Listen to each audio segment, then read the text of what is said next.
It's freezing outside, and yet here I am all bundled up and ready to dive into reading and sharing chapter 2 from To Be Told by Dan B. Allender.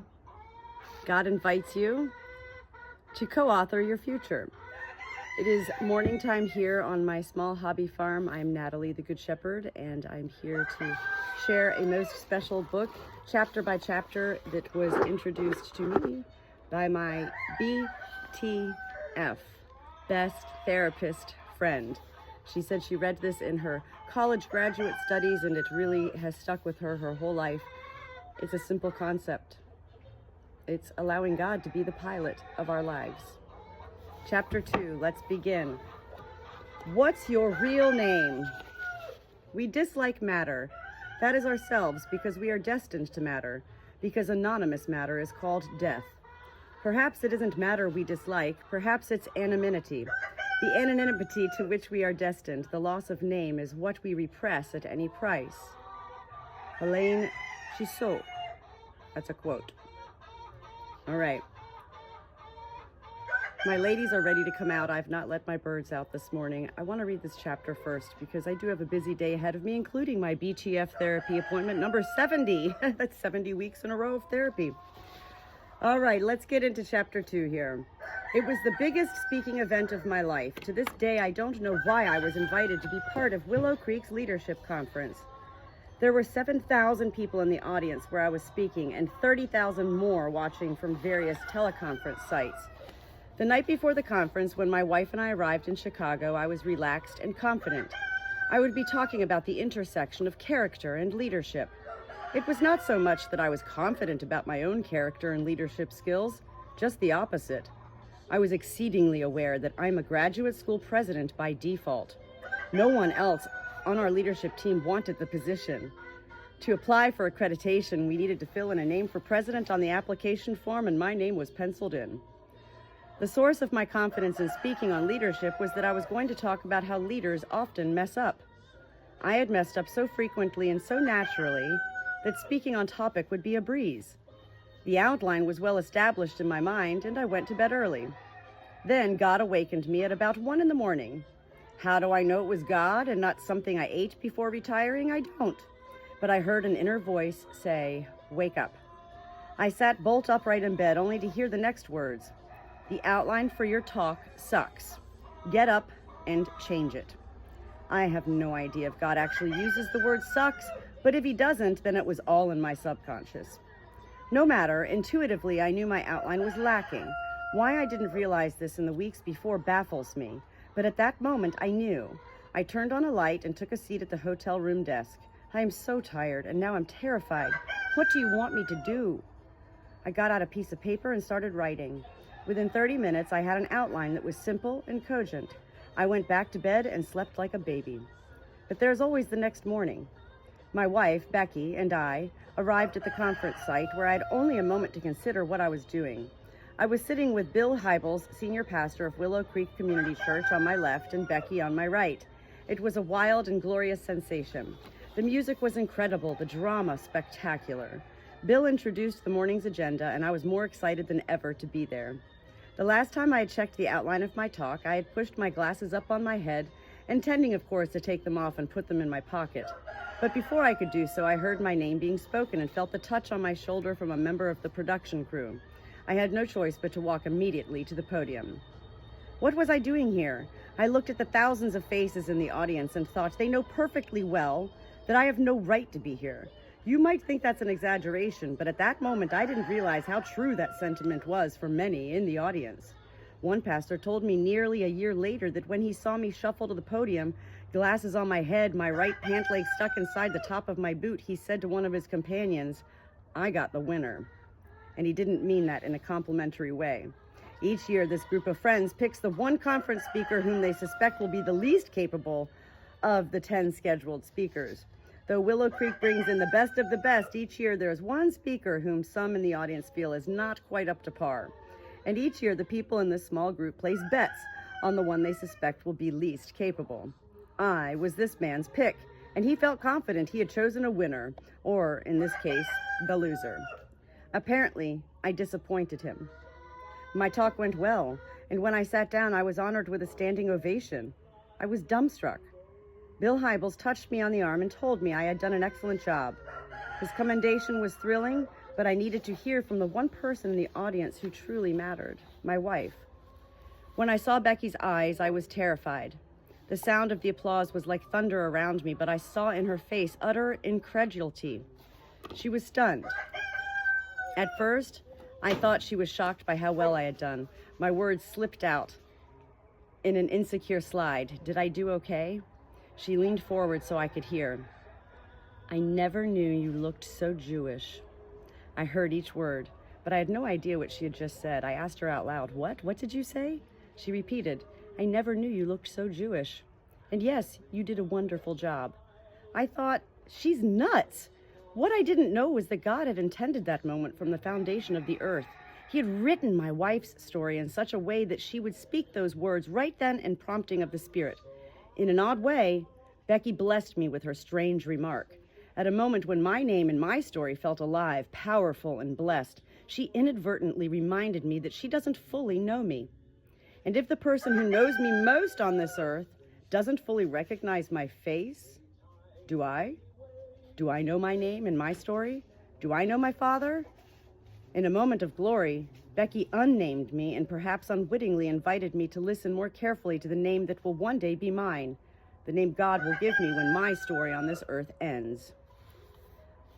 Whoa. Oh, I gotta get back to this part because this is really huge with me and God and giving names. I'm going to put an asterisk here. Come back. This is most important. Our name is our identity.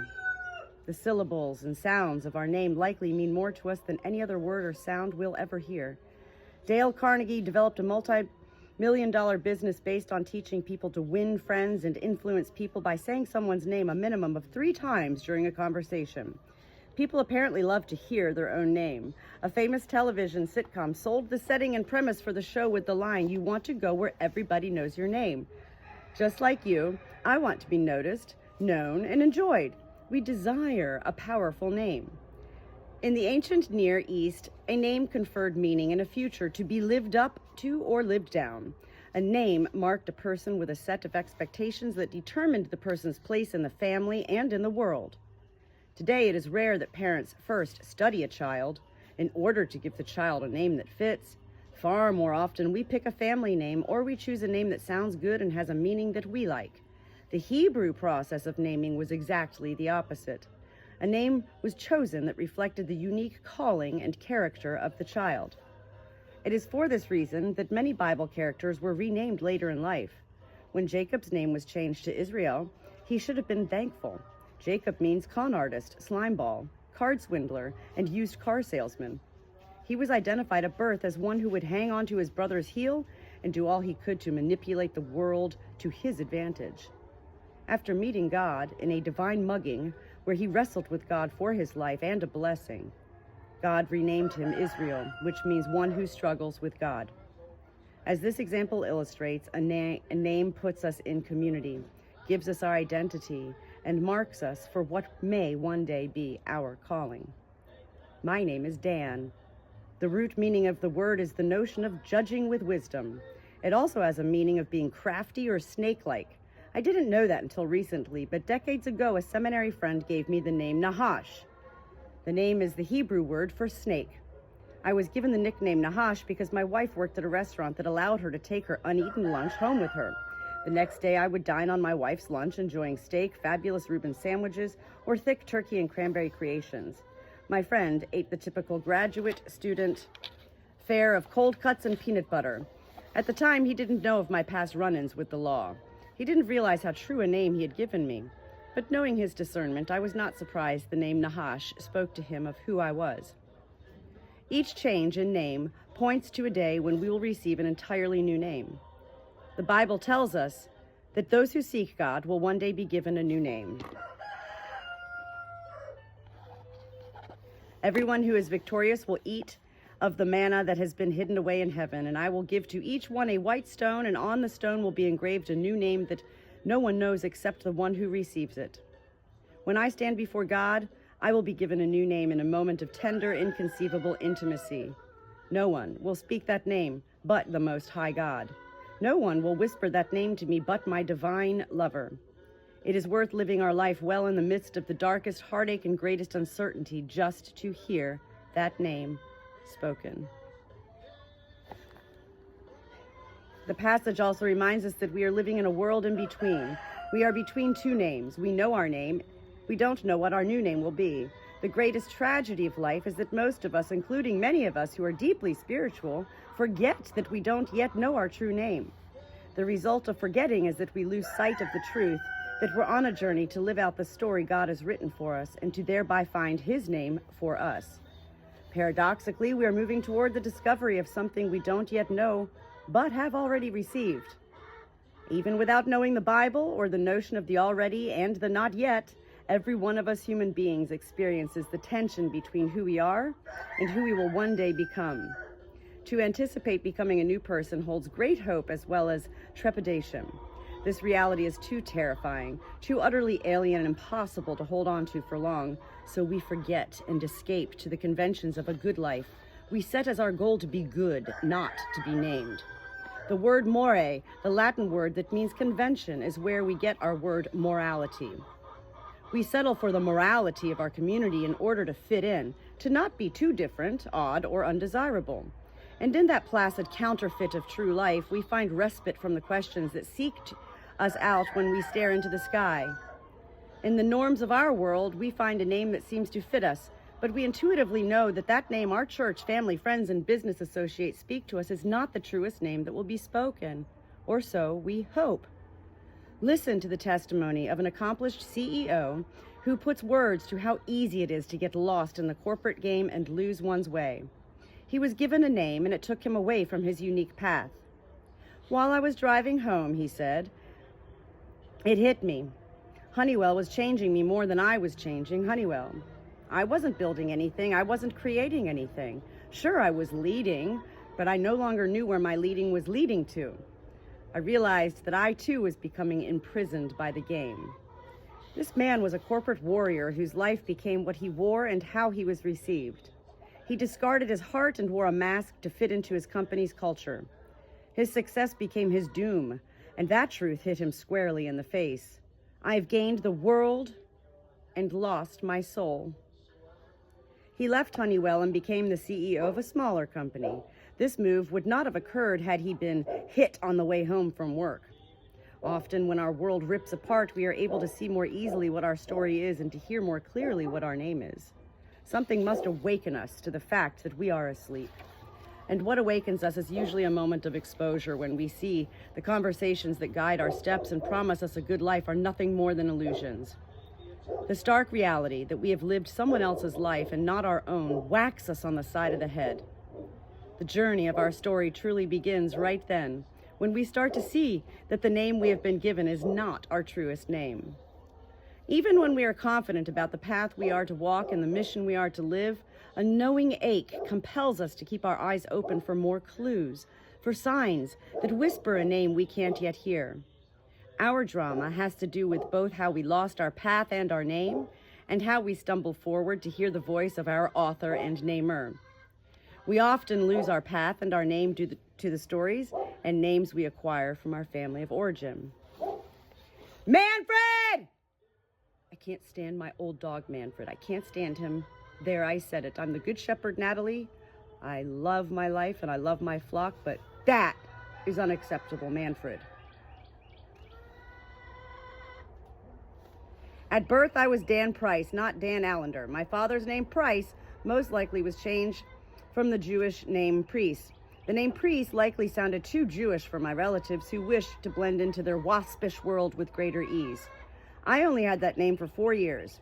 Years that I don't recall except from the occasional stories I've heard from my mother.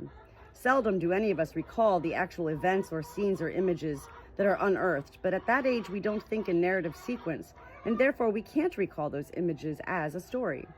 We simply remember what we are told or what the pictures from our photo albums tell us. The stories told are freeze frames, and they are family myths. They may be true, or they may be the preserved fictions that enable a family to mark how a son or daughter will fit into the family narrative. Whoa. A friend of mine was told from his earliest memory that he was born angry and depressed. He was the youngest in a family and had 3 older sisters. He was treasured by his sisters, and apparently he became the rope in a tug-of-war between his sisters and his mother. His mother was not fond of the girls who were the delight of their father. The mom therefore marked her son with the epitaph problem in order to be the only one who could soothe him. The name he was given, angry and depressed, marked him for most of his 32 years. He was the moody child. He was artistic and sensitive, and the only person said to be able to understand him was his mother. His relationship with his mother has been full of awkward intimacy, contempt, and need. He was named by his place in the family story. We all are. Families are not always as damaging as this mother was when she named her son. Her act of violence was likely not conscious and evil, but unwitting and defensive. She was acting out her story, which was set into motion by her mother and father, whose story was set into motion, of course, by their families. Clearly, each of us is a collage of stories. Most of those stories are lost to the telling, and the stories we know are seldom the stories that are most illuminating, since they often serve to hide or dull the far more revealing family stories full of heartache and shame. Every family has shame they wish to hide. In every family, there are unfaithful cousins, wine-bibbing aunts, eccentric uncles, lazy brothers, gossiping sisters, or not fully reputable fathers. At best, stories are told with the benevolence of laughter. If these stories are questioned, there is a genial hush or a condescending look among those who know that it is best to tell no more. So, we grow up in a sea of stories told in a way that fits what we want others to know about us. The stories told in most families are a kind of propaganda. The tragedy is that often these stories are simply a form of disinformation, as they were for my friend who was wrongly named angry and depressed. It took him 3 decades to see that this name was not true to the name he was given by God. But our families name us without knowing the consequences.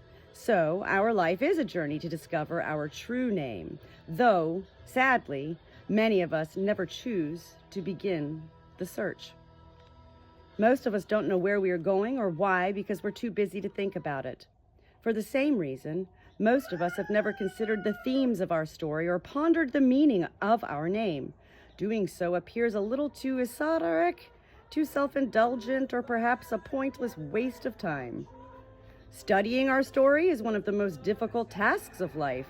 How do we come to hear and name our own name? How do we come to read our own story and also write it? How do we gain a sense of who we are to become on the basis of what has already happened? We are embedded in story, yet reading and interpreting story is foremost means of finding out the meaning of life. Our story is made up of countless moments in our life, in addition to the stories given to us from other sources. For the Christian, the prime source is the Bible. This idea that story is important might make sense to us on some theatrical level, but it seems impossible to look into our own story to study its trajectory. Part of the problem is that we don't want to take the risk, but the other aspect is that over time, all our stories blend together in memory. So, before we study our stories, we need first to apprehend the needed background and context. Toward that end, to study the story of our life, we must consider how stories are organized and constructed. To get our bearings, let's look at the tale that is already being told about my name and yours. Well, I can tell you my name, Natalie, what it means is birthday of the Lord, Christmas, day of birth. It is a name that is significant of Jesus Christ, and it is often a name that is given to babies that are born in the month of December. I, Natalie, the Good Shepherd, Good Shepherdess, I was born in June. So it is peculiar that my mother and father named me Natalie, birth of Christ, in the month of June. I'm 52 years old now, and my mother at this point in her own life as well as my life, we both understand that it was heaven who gave me the name Natalie. My mother merely at some point heard it without knowing. Chapter 2, To Be Told. Thank you for joining in. I hope you enjoy. We'll see you tomorrow for Chapter 3.